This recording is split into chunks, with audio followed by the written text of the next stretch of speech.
Sveiki, sugrįžę tie, kuriems tai jau yra ne pirmas SEB organizuojamas webinaras elektroninės prekybos tema. Šiandien su jumis būsiu aš, Audrius Rutkauskas, SEB inovacijų centro vadovas. O šiandien iš tiesų tęsime e-prekybos temą ir kalbėsime apie tai, kaipgi susikalbėti su programuotojais vystant e-prekybos parduotuvę. Prieš pradedant noriu tik visiems priminti, kad visus SEB webinarus galite rasti mūsų SEB Lietuvoje Facebook paskyroje.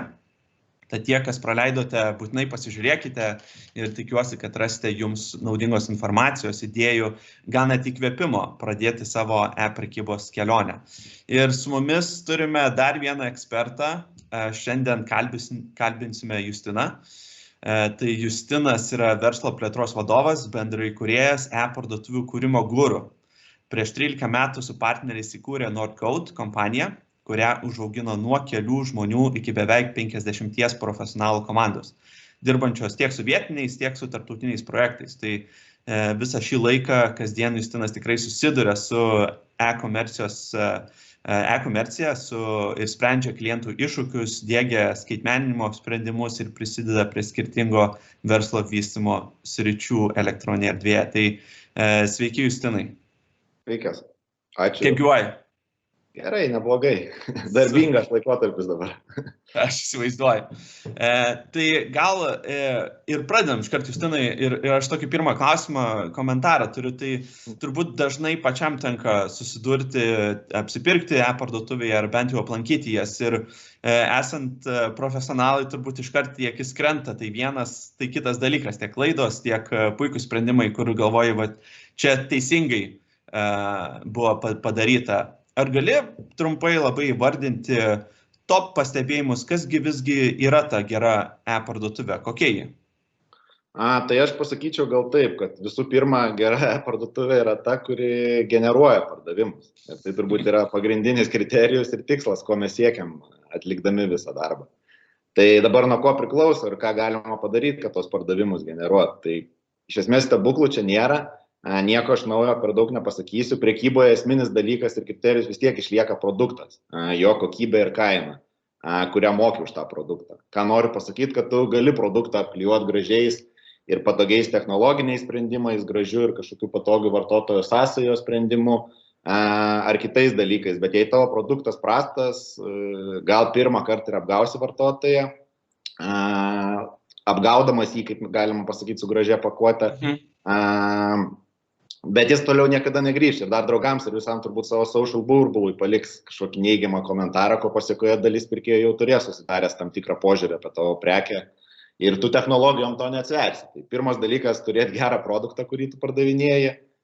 Kitas svarbus dalykas Lietuvoje vis dar išlieka kaina ir vėlgi vartotojai nėra kvaili, rinkoje yra įvairių platformų, kur tu gali pasitikrinti tą kainą.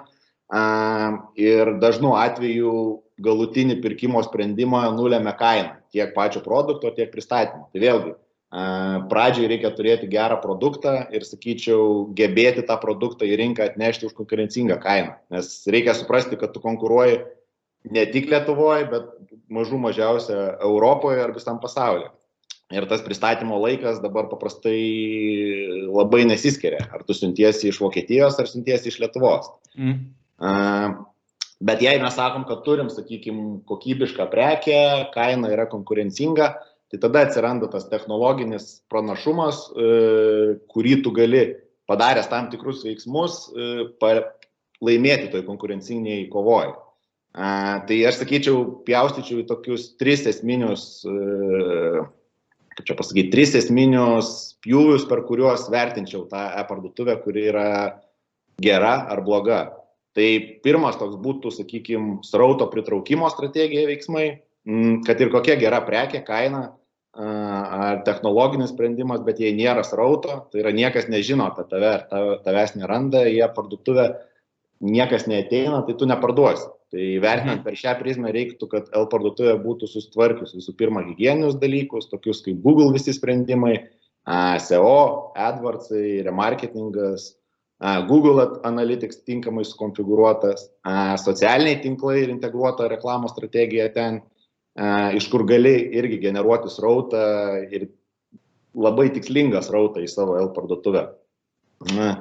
Taip pat reklaminės kampanijos, tokios kaip TV, lauko stendai, influenceriai dabar matome rinkoje, pagal pavyzdžius labai gerai generuoja srautą. Na ir šiaip strateginis mąstymas ir sistemingas kompanijos planavimas ir žinojimas, kaip naudotis tais įrankiais ir kokio tu tikslo sieki. Tai geras pavyzdys, pavyzdžiui, neminėsiu čia tiklaus brendo, bet kas seka rinką Europos drabužių platformą, kuri atėjo į Lietuvą vasarą. Tai ką jie gražiai padarė ir mano nuomonė labai strategiškai susiplanavę, tai paleido kampaniją visais ten įmanomais kanalais, internetas, social, TV, lauko stendai ir taip toliau. Ir turėjo aiškę strategiją, kad atsisiūs mobilią aplikaciją ir pirkdamas per mobilią aplikaciją gausi 50% nuolaidą krepšeliui. Tai ta akcija buvo tikra, jeigu tu palyginsi to produkto kainą rinkoje, tu matysi, kad jinai tikrai buvo tikra. Ir čia galima klausti, kodėl jie, pavyzdžiui, strategija buvo atsisiųsti mobilią aplikaciją. Tai mano vertinimu tai yra gera strategija, nes dažnu atveju, jeigu vartotojas atsisiunčia mobilią aplikaciją ir turi ją telefone, greičiausiai kažkada jis ją paskrolins, pasižiūrės, o kartu turi ir tu dar papildomą, kaip čia, komunikacijos kanalą su klientų ar vartotojų ir turi dalį informacijos apie juos. Ir gali per tos vadinamus notificationus siūsti tam tikrus specifinius pranešimus ir čia skatinti tą pirkimą. Tai faktas, kad Lietuvoje, galbūt Lietuvos rinkoje dirbantis verslai ne visi gali leisti tokį mastą, bet ką noriu pabrėžti, kad srauto generavimas ir strateginis mąstymas šitoje dalyje yra labai svarbu. Kitas dalykas, kas yra svarbu, tai jau, sakykime, atvedėm srautą į savo parduotuvę, kas toliau. Tai vartotojas atėjęs į parduotuvę, ką jis mato. Tai tą vadinamą vartotojų sąsają, nežinau, angliškai interfeisą mes vadinam. Tai čia vėlgi reiktų atkreipti dėmesį į tą, kaip čia, patogumą ir vartotojo patirties patogumą. Tai čia tie magiški žodžiai dabar rinkoje, kurie skamba, tai UI, UX, po kuriais palenda labai daug.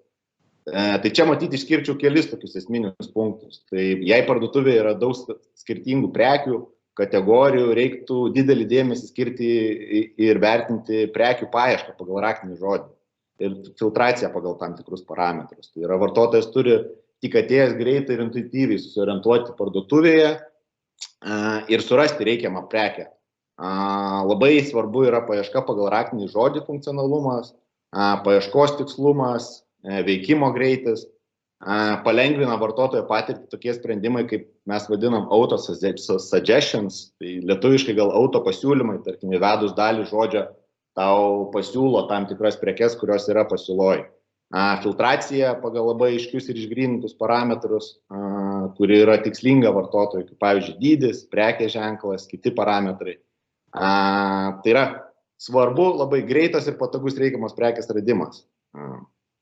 Taip pat galbūt reiktų labai stipriai atkreipti dėmesį į prekės pateikimą, tai yra realios produktų nuotraukos, kuo daugiau ir geresnės kokybės, skirtingų rakursų.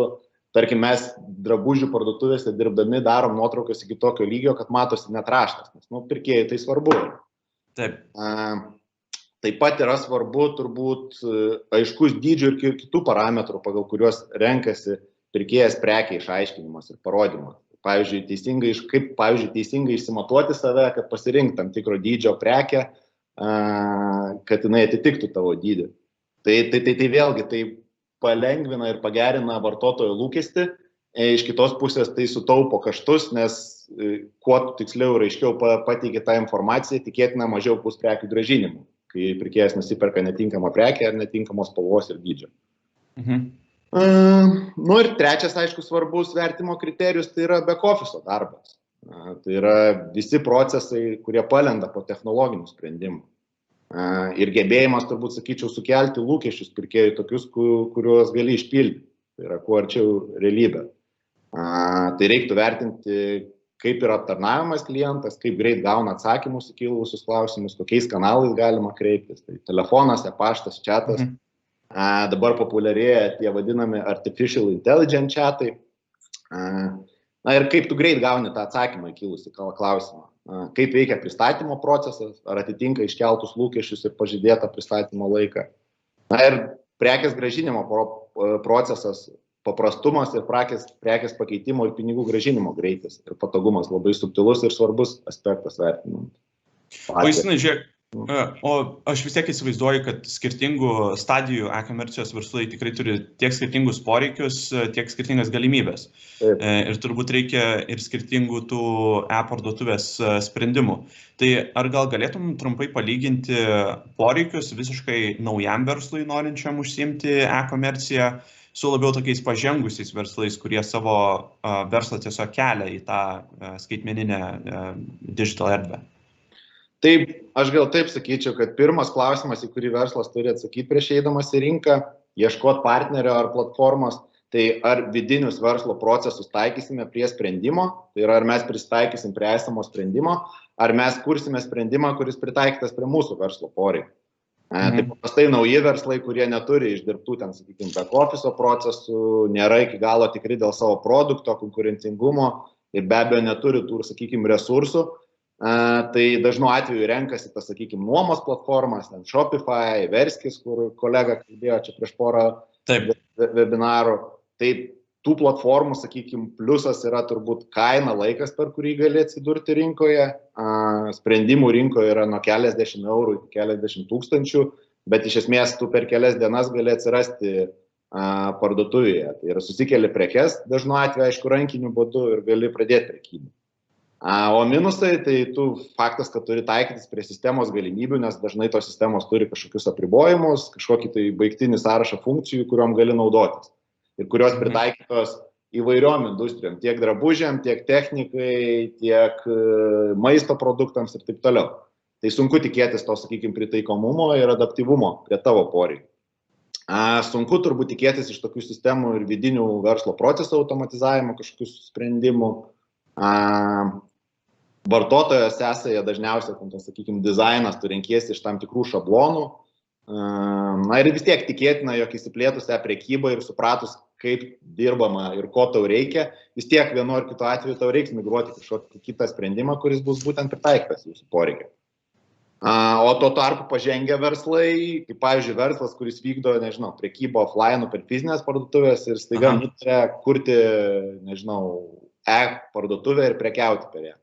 Tai dažnu atveju jie renkasi tas verslo poreikiam pritaikytus sprendimus, nes jie paprastai jau būna išdirbę verslo modelį, darbo procesus ir tiesiog jiems taikytis prie kažkokios sistemos yra per brangu ir kartais net neįmanoma, nes reikia keisti tiek visą darbo procesą, modelį, samdyti naujus žmonės, taip pat norima išsiskirti iš konkurentų natūralu, tad priimamas sprendimas vystyti tuos, sakykime, verslo poreikiam pritaikytis. Ir čia, sakykime, pliusai vėlgi, čia atvirkščiai yra, tai verslas turi tą funkcionalumą, kuris būtent jam reikalingas, yra galimybė automatizuoti tam tikrus procesus ir taupyti kaštus, vartotojo sąsajos unikalumas, galimybė, taip vadinama, scaling, kaip mes sakom, tai plėsti per įvairias rinkas, ir nuolatos galimybė vystyti tą sprendimą ir plėsti jo funkcionalumą. O minusai faktas, kad tai yra kaštai ir terminai, nes specifinio projekto tokio sukūrimui reikalinga vidinių resursų tiek žmogiškųjų, tiek piniginių. Aha. Tai gal ties to ir padiskutuojam labiau, nes, man atrodo, mes ir praeitam webinarą labiau šnekėjom gal apie tuos pradedančiuosius, o šitoj gal likusios diskusijos daly norėčiau fokusuotis labiau tuos pagal užsakymą suprogramuotas parduotuvės arba angliškai tas custom made. Tai jeigu, bet kokie yra didžiausi mitai arba stereotipai, gal nesusipratimai tavo manimų tų įmonių, kurios, pavyzdžiui, kreipiasi net ir į jūs, būtent renkasi tą kelią kurti unikalią parduotuvę. Tai su kokiais mitais ir stereotipais susidurėt? Tai aš gal apie tokias, kaip čia, ne mitų stereotipus, o apie klaidas. Ko vartotojai nepasidaro, sakykime, arba kokie ekspektacijos yra ir kaip jos paskui išsiskiria ir dėl kokių priežasčių. Tai aš sakyčiau, kad didžiausia klaida, kurią verslai daro prieš eidami į rinką ieškoti partnerio ar platformos, yra visų pirma paviršutiniškas ir atmestinas poreikio aprašymas su iliuzija, kad potencialus partneris pateiks tau adekvatų pasiūlymą. Tai aš tokią situaciją vadinu, kai pirkėjas nežino iki galo, ką perka, o pardavėjas nežino iki galo, ką parduoda, bet abu kalba apie kainą. Tai čia tipinė situacija, kai klientas atsiunčia bendrais bruožais aprašytos reikalavimus, pusę A4 lapo, tarkim, kur kiekvieną poreikį apibendrinimą gali interpretuoti arba labai plačiai, arba labai siaurai. Ir tuomet iš skirtingų partnerių tikėtis palyginamų, sakykime, pasiūlymų labai sudėtinga, nes vienas gali mąstyti labai plačiai, kitas labai siaurai ir iš esmės tu nežinosi, kaip palyginti tos pasiūlymus. Ir tada klientai mūsų klausia, tai kaip mums čia dabar išsirinkti, jei kaina skiriasi ten 5 kartus, vieni siūlo 5 kartų pigiau, kiti 5 kartų brangiau. Tai dėl tokių priežasčių tai ir atsitinka. Tai o kodėl klientai, kaip čia, paviršutiniškai paruošia tuos reikalavimus, nes klientas neturi susidėliojęs aiškaus plano vaizdo, kaip verslo lygmenį veiks pas jį tas back office'as visas. Nes reikia suprasti, kad ta prekyba susideda iš 2 dalių, tai yra technologinis sprendimas, įrankis ir back office žmonės, kurie dirba su to įrankiu pagal tam tikrą procesą. Kita tokia, sakykime, kaip čia, klaida vėl būna, ar mitas, nežinau kaip čia pavadinti, neskiriama pakankamai resursų iš kliento pusės. Tai nėra aiškaus žmogaus, kuris bus atsakingas už pirkimo organizavimą, valdymą ir dažnu atveju paskui projekto vykdymą. Tai užduotis deleguoja, tarkim, kokiam marketingo vadovui ar IT vadovui, kuris realiai neturi laiko, susifokusavęs yra į kitus klausimus ir jam dalyvauti pristatymuose, tuomet pirkimo procesas labai įsitęsia, būna neefektyvus ir dažnu atveju paskui projekto vystymas stringa dėl tų pačių problemų. Dar su kuo dažnai susiduriam, kad yra neaiški konkurso eiga, taip, kriterijai, pagal kurios bus renkamas partneris. Aha. Tai kviesti potencialus partneriai turi žinoti tos kriterijus. Nemažai būna situacijų, kai, tarkim, paskelbiamas konkursas, ten iš 3 dalių, kur potencialus partneriui reikia skirti nemažai laiko pasiruošti, pristatyti kažkokias idėjas ir tuomet perkančio organizacija dingsta arba staiga praneša, kad tokio projekto nusprendė nevykdyti. Tai vėl, tokiu atveju irgi sunku tikėtis, kad sekantį kartą, kai eisi į rinką, ieškoti partnerio, įmonės su dideliu noru dalyvaus. Tai čia mes viduje taip sakom, kad reikia suprasti, kad projekto sėkmė 50% priklauso nuo tiekėjo, bet 50% ir nuo pirkėjo, kaip tu būsi pasiruošęs nuo projekto vystymą. O tai šnekant tada apie tuos pasiruošimą ir gal tuos namų darbus, tai gal galėtum labai sistemizuoti ir tiesiog kokias top 5 klausimus, į kuriuos užsakovas turi turėti atsakymus prieš kreipiantis į programuotojus, kad padėtų lengviau susikalbėti su jais? Taip, aš gal sakyčiau taip, kad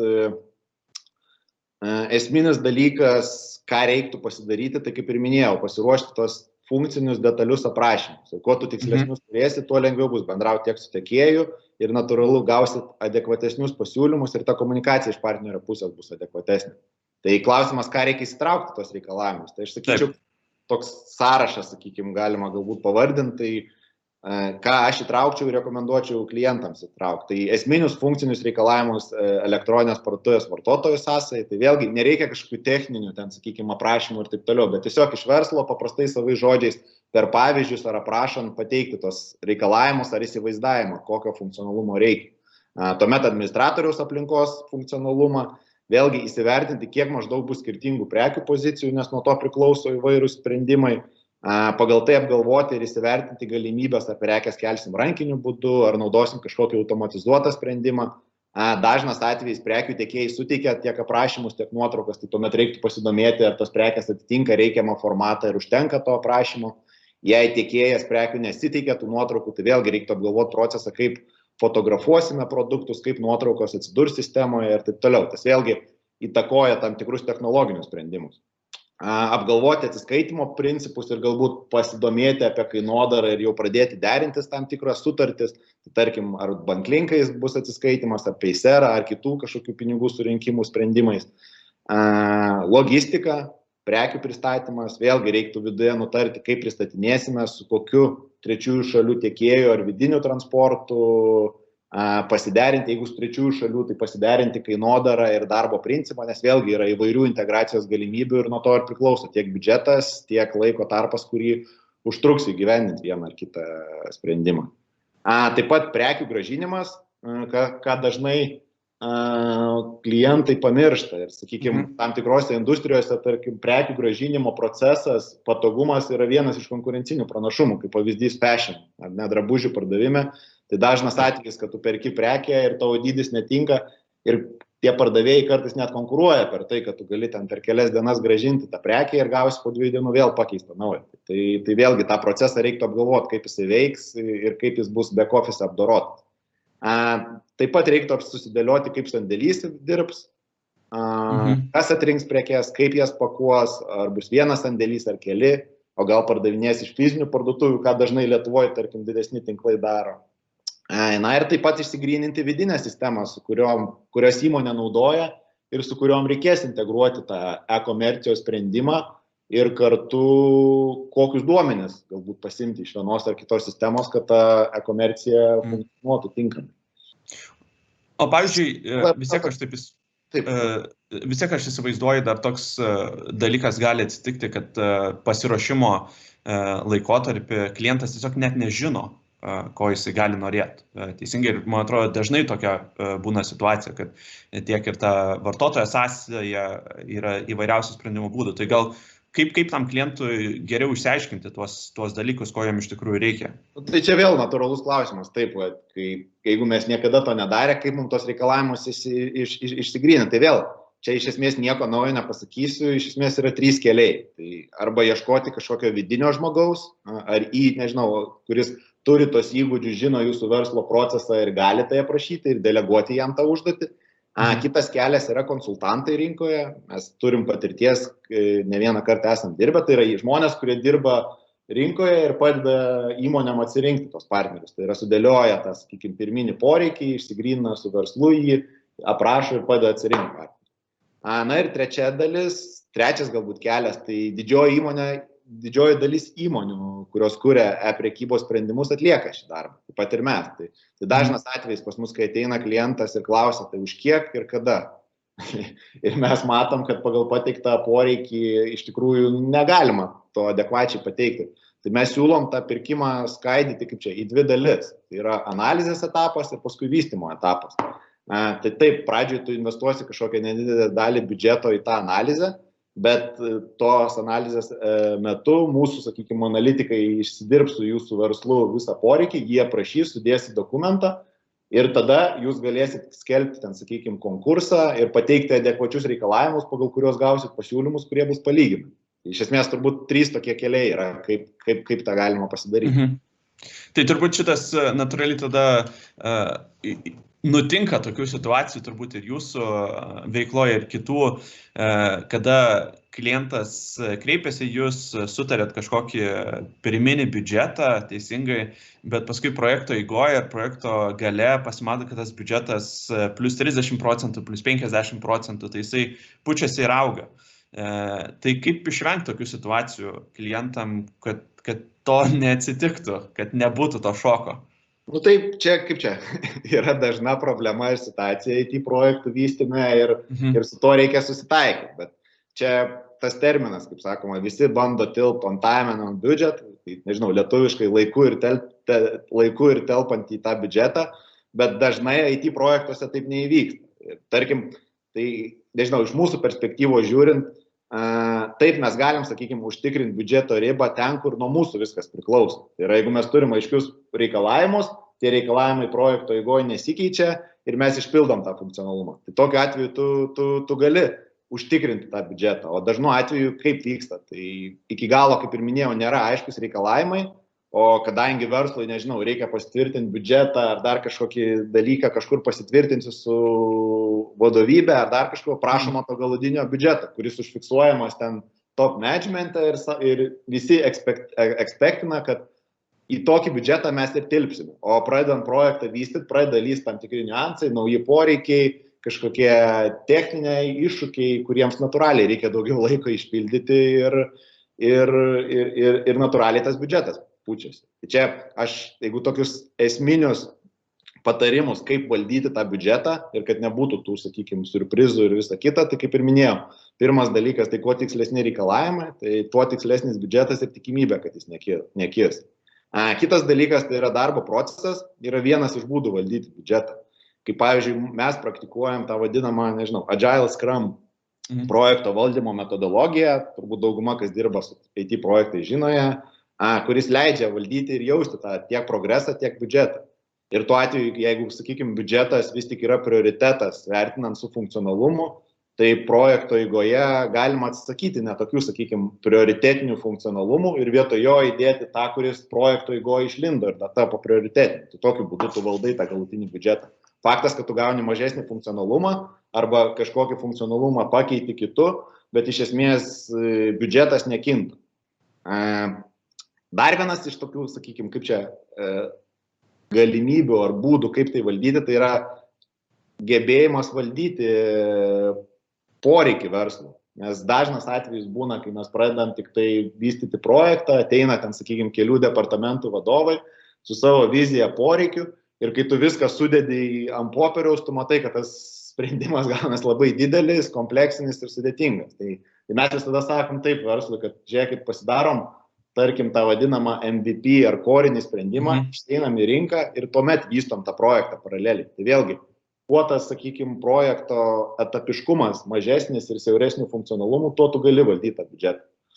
Tai turbūt tokie esminiai būtų aspektai, sakyčiau. Aha, o tai mes dabar aptarėm turbūt tą tokią pirminę dalį apie kliento pasiruošimą, apie biudžeto valdymą. Yra ta ir dar kita dalis apie pasirinkimą kliento. Tai jeigu pažiūrint tada iš kitos pusės, kokius tada top klausimus arba ką privalo užduoti klientas programuotojam, įmonėm, užsakovam, kurie padėtų užtikrinti tą įmonės ar programuotojo pasirinkimą, tą tikslingą, teisingą. Tiesa, gal galėtum čia tokių įžvalgų irgi duoti klausytojams? Tai jo, tai čia iš mano, sakykime, tos ilgalaikės patirties ir dalyvavimo konkurse, tai konkursuose iš esmės pagal ką aš matau renkasi, ypač Lietuvos rinkoje, partneriai. Tai yra tokie, sakykime, 3 pjūviai. Tai yra platforma, ar kaip čia pasakyti, ar technologija, kuria bus kuriamas sprendimas, tada partnerio pozicija, padėtis rinkoje, nu ir be abejo, kaina ir terminai. Tai jeigu taip kiekvieną kažkiek detalizavus, tai ir kokius aš klausimus užduočiau, tai pirmas klausimas būtų, kokia technologija ir kokios platformos pagrindus siūlot kurį sprendimą. Nes klientai dažnai klausia, kaip mums teisingai pasirinkti platformą ten ar technologiją. Tai kai gaunu tokį klausimą iš klientų, mano atsakymas yra rinktis technologiją, kuri yra populiariausia, bent populiari rinkoje, kur yra daugiausia specialistų norinčių dirbti su tą technologiją.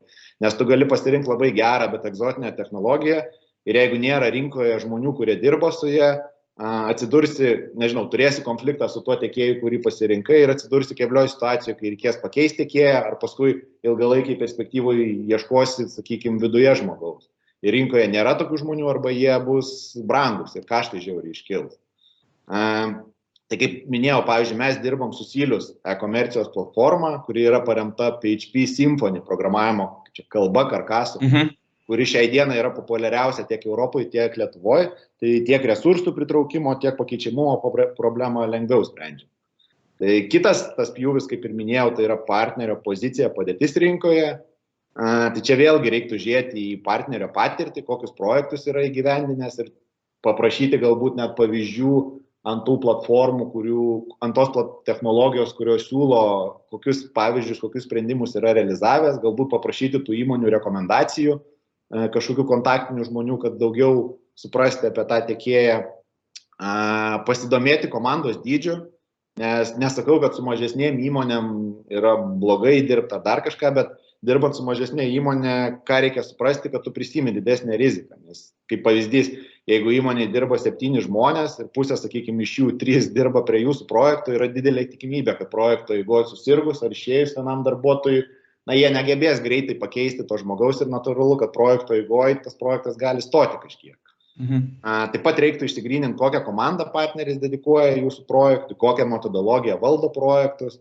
Dar vienas toks, kaip čia, aspektas, gal jis ne visada yra teisingas ir visa kita, bet girdžiu aš rinkoje tokį toną, kad reiktų labai atkreipti dėmesį įmonė į kokią rinką yra susifokusavus, nes kaip pavyzdys, jeigu įmonė dirba, sakykime, Vokietijos ar Amerikos rinkoje, kuri yra žymiai pelningesnė ir, nežinau, kažkokiu būdu nutarė pasimti projektą Lietuvoje.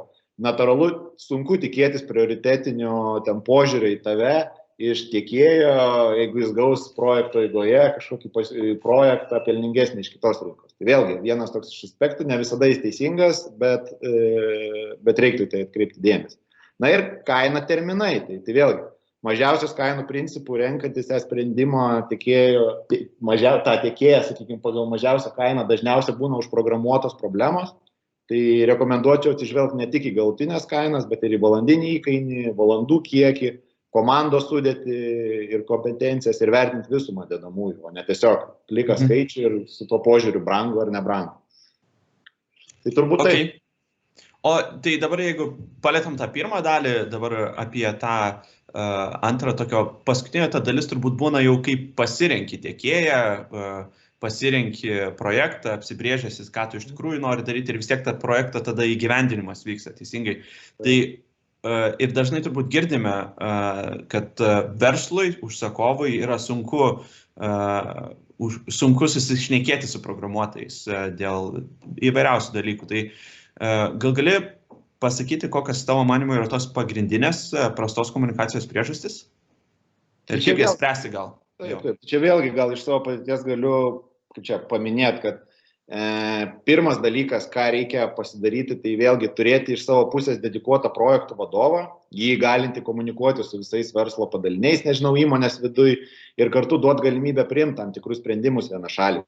Yra užtikrinti komunikaciją to vadinamo vieno langelio principu, kad nereiktų komunikuoti partneriui su keliais skirtingais žmonėm ar ten departamentų vadovais, kurie dažnu atveju paskui turi ten ir skirtingą nuomonę dėl tam tikrų funkcionalumų ar ten prioritetų ir tu įsiveli tą tokią daugiau diskusiją, kas, kaip ir kodėl, negu kaip tai padaryti ir ko reikia, kad padaryti. Čia turbūt pirmas toks aspektas. Antras dalykas, ką tikrai rekomenduočiau pasidaryti, tai nuo pat pirmos dienos apsibrėžti aišku komunikavimo ir darbo procesą, kuris įstatytų jūsų komunikaciją į tam tikrus rėmus. Tai,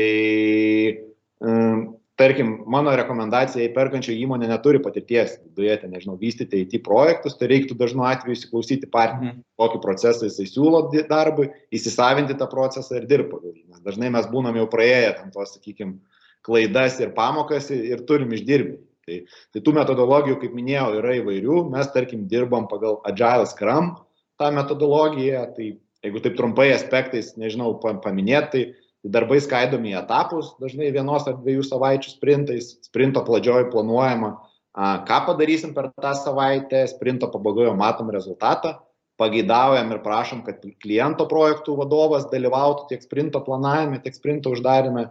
Tai taip klientas gali vertinti, kur yra projektas, atsiliekam, ar esam projekto plano priekyje. Kitas dalykas, ką rekomenduočiau apsibrėžti, tai informacijos apsikeitimo kanalus. Tai turėti 1, maksimum 2. Mūsų atveju, tarkim, mes rekomenduojam visą techninę dokumentaciją ir visus klausimus, atsakymus apie techninę dalį laikyti Jira, tokia užduočių valdymo sistema, turbūt vėlgi dauguma žino, kas dirba su IT projektais. Ten klientui mes suteikiam prisijungimus, klientas mato tą vidinį vadinamą boardą, komandą, kuri dirba su projektu, realiu laiku mato, koks specialistas kokią užduotį vykdo, užduoties aprašymus, gali ten komentuoti, pateikti papildomą informaciją, ar ją koreguoti, bet svarbiausia, kad viskas yra registruojama. Tai yra jokia informacija nepasimes, o tokiuose kompleksiniuose projektuose tai yra kritiška. Ir esmės dažniausiai nesusikalbėjimai, konfliktai ir vyksta dėl to, kad viena kitos pusės nesuprato, kažkokią informaciją pametė, netaip realizavo ir taip toliau. Tas yra kritiškai svarbu. Na ir mano požiūriu, tarkim, telefonas, paštas, IT projektų vystyme, kalbant apie techninius dalykus, įneša daugiau chaoso ir naudos. Ir visgi, jeigu reikia ten kažkokio telefoninio skambučio aptarti tam tikrus niuansus, tai vis tiek turėtų aiškiai apsibrėžęs taisyklės, kaip jas paskui apsirašyti vienoje ar kitam kanale, kur visa informacija būtų vienoje vietoje. Tai turbūt, kad tokie dalykai iš esmės ir padeda tą komunikaciją išvaldyti. O jeigu darai savaip, kaip pavyzdys, mes turim patirčių, kur ten, sakykime, statybos įmonė niekada nevykdžius IT projekto ir bando ant statybos proceso vykdyti IT projektą. Tai natūralu, kad tu stringi ir paskui vyksta konfliktai ir tie nesusikalbėjimai. Tai tu paminėjai tos sprintus, ne?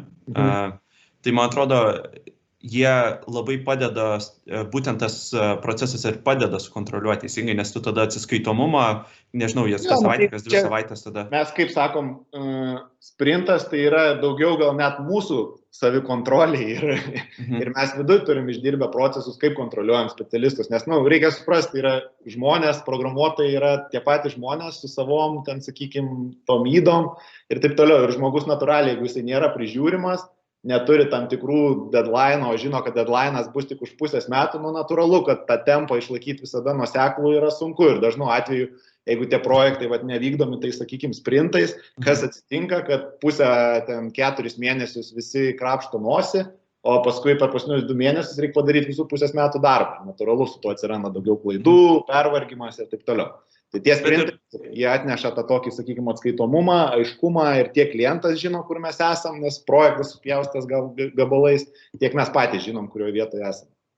Bet turbūt tas ir labai užtikrina ir tada ir tą kliento tokį pasitikėjimą, bet to pačiu ir klientas, ar tai product owneris arba projekto tas vadovas iš kliento pusės, tada irgi gali žymiai lengviau komunikuoti, teisingai kompanijos viduje. Vėlgi sakau, būna tuo atveju, kaip, sakykime, dirba, čia gal daugiau, sakykime, valstybiniam sektoriui, ar ne, kai tu gauni aiškius poreikius ir po pusės metų atneši sprendimą. Ir, sakykime, mes seniau irgi dirbdom su valstybiniais projektais, dabar to atsisakėm, nes tiesiog darbo metodika yra kita. Ir kai tu dažnu atveju, kai tu po pusės metų nieko nerodęs atneši klientui rezultatą, kas įvyksta. Kad faktas, kad expectationai, ko klientas tikėjosi ir kaip tu supratai, kažkur išsiskirs ir vėl įvyksta tas konfliktas, sutarimas, tai arba mes turim perdarinėti kažką, arba klientas lieka nepatenkintas. Tai va tie etapai, gabaliukai, sakykime, leidžia nuolatos taip jaust tą progresą ir jeigu po 2 savaičių tu matai, kad kažkoksai funkcionalumas netitinka tavo ekspektacijos, tu jį gali koreguoti čia ir dabar. Nes tiesiog sprintus suplanuoti ir jį pasitvarkyti taip, kaip tu ekspektini. O žiūrėk, tu dar užsiminiai prieš tai šnekėjai, kas, man atrodo, irgi labai yra svarbus momentas, ką dažniausiai praleidžia. Tai yra tie back-officiniai procesai. Ir turbūt daugiausiai e-parduotuvės gal ir tikslingai fokusuojasi UX, UI, kaip vartotojo tą sąsają, kaip tą vadinamą interfeisą, kaip viskas vyksta, bet man atrodo labai dažnai ta visa kliento kelionė ir patirtis labai priklauso nuo tų back-officinių procesų. Gal gali labai, nežinau, trumpai didžiausias klaidas paminėti, ką klientai padaro back-officinėse, kur kainuoja vėliau e-parduotuvės kūrimo procese arba jau kaip jinai yra sukūrus, kur kainuoja labai daug taisyti ar perdaryti ir panašiai. Taip, pirmas ir esminis dalykas yra sandėlys ir jo darbas. Tai yra dažna klaida ir mąstymas, jog pasidarom, o eigoje išsidirbsim. Vis tiek dabar pradžiai tų užsakymų nebus ir eigoje išsidirbsim ir susidėliosim, kaip tam sandėly iš tikrųjų dirbsim. O tuomet kas įvyksta? Staiga, nežinau, ateina daugiau užsakymų, didesnis kiekis ir tu matai, kad nebespėjai.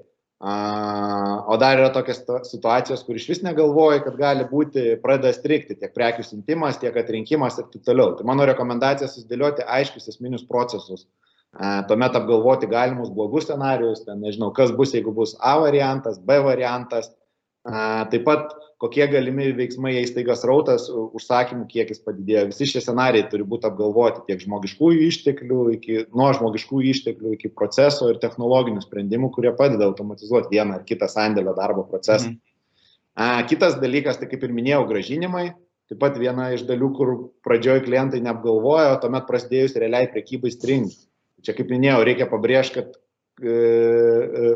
kad kai kuriuose industrijose grąžinimas yra vienas ir labai svarbus, kaip čia, konkurencinis pranašumas ir gerai išdirbtas procesas tu gali duoti papildomų dividendų, ypač, tarkim, drabužių prekyboje. Kitas dalykas - lojalumo procesas, kur irgi neapgalvoja, kuris padeda, nežinau, pritraukti lankytojus ar juos išlaikyti. Ir toks, gal, kaip čia, dažniausia klaida ir gal neatkreipiamas dėmesys, tai yra tas kliento aptarnavimas, suportas, taip vadinamas. Tai yra, kaip pavyzdys, nežinau, įdiegiamas čiatas, vartotojas natūraliai matydamas čiatą ekspektinasi, kad tu instant gausi, užduosi klausimą, gausi atsakymą. Iš esmės back office nėra sudėliota, kas atliks tą darbą. Dažnai ten būna, koks sako, sandėlio darbuotojas turi, kuris atrenka prekes, jas pakuoja, ateis kažkokia užklausa, atsakys. Ir tada kas atsitinka? Tų užsakymų padaugėja, natūraliai ir tų užklausų padaugėja. ir klientas nebegauna to atsakymo.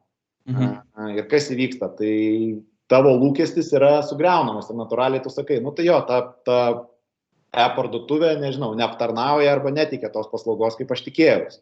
Čia gal geras pavyzdys per pirmą karantino tą bangą mano asmenis buvo. Viena statybų įmonė, didelė prekybos ar namų apyvokos, matomai nebuvo išdirbtas tas tiek atrinkimo procesas, tiek pardavimo. Tai yra, e-komercija panašu buvo tik toks kaip nice to have dalykas. Taip. Ir kas atsitiko, kai užsakymų kiekis padidėjo, jų pažadas buvo, kad aš prekę gausiu per 2-3 dienas, realiai aš gavau per 3 savaitės. Ir jų helpdeskas nedavė jokio atsakymo.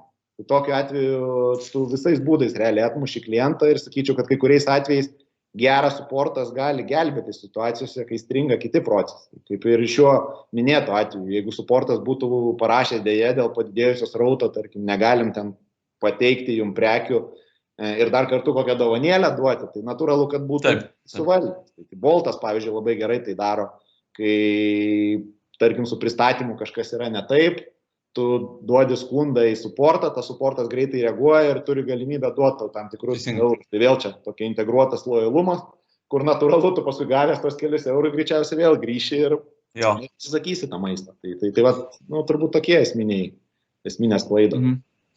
O Justinai, tai rezumuojant tada iš tos visos kliento užsakovo kelionės, nuo to vadinamo, nežinau, tyrimo, research iki pat jau produkto. Ar gali pereiti per pagrindinius, tiesiog rezumuojant, per tos pagrindinius tada kelionės taškus, kuriuos klientas įgyvendinamas tą custom made e-parduotuvės projektą praeis ir tai būtų smagu rezumuoti būtent tą kelionę. Tai čia, kaip ir minėjau, turbūt kiekviena įmonė turi ten savo tą metodiką, bet iš esmės jos panašios dažnu atveju būna tik su tam tikrais niuansais. Tai mes tą projektą, sakykime, jeigu kaip čia partnerį, klientas nutarė dirbti su mumis, mes paprastai tą projektą skaidom į tokius 3 esminius etapus. Tai analizės etapas, vystymo etapas ir paskui po projekto paleidimo jo palaikymo etapas.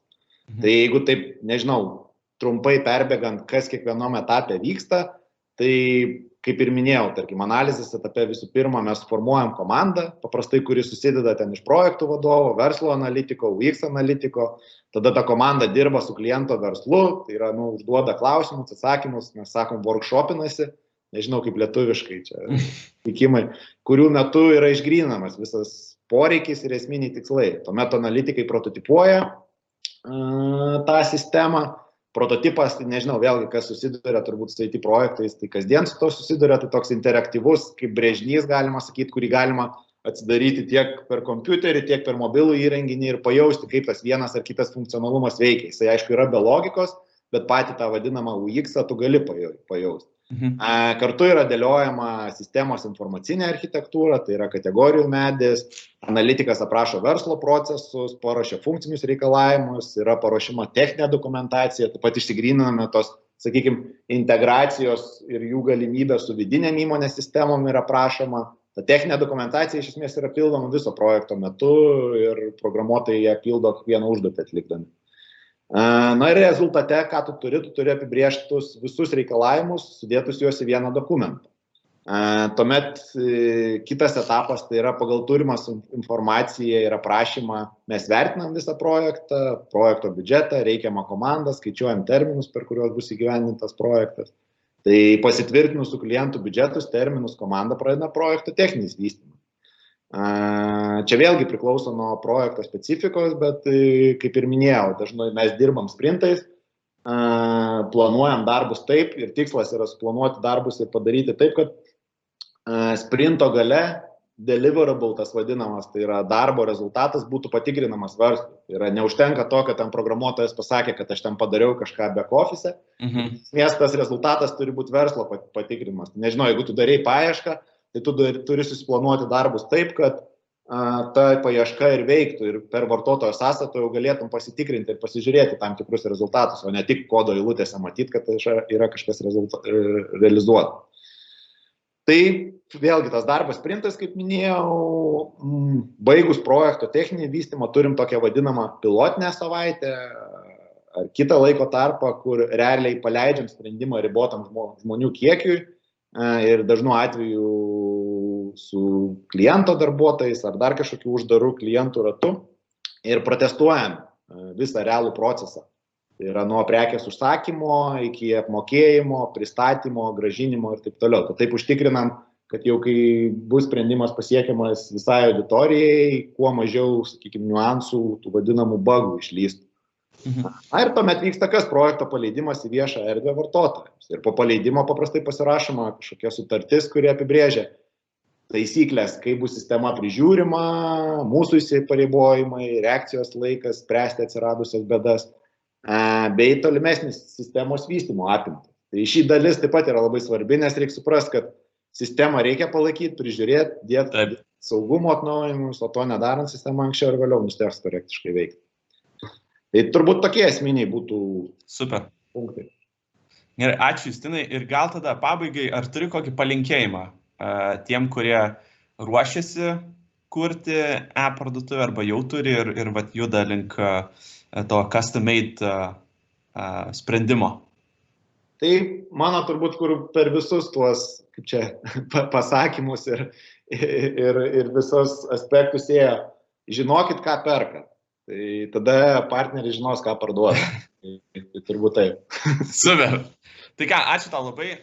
Tikrai įdomi diskusija ir, man atrodo, tikrai labai daug naudingos informacijos klausytojam, žiūrovam. Ir ačiū visiems, kurie klausėtės. Sekit mus SEB Lietuvoje Facebook paskyroje, ten rasite ir skirtingus ir kitus e-komercijos webinarus. Tikrai tikiuosi ir viliuosi, kad gausite tiek įkvėpimo, tiek naujų idėjų, tiek ir naudingos informacijos. Tai atsisveikinu šį kartą ir iki kitų kartų. Ačiū dar kartą. Ačiū.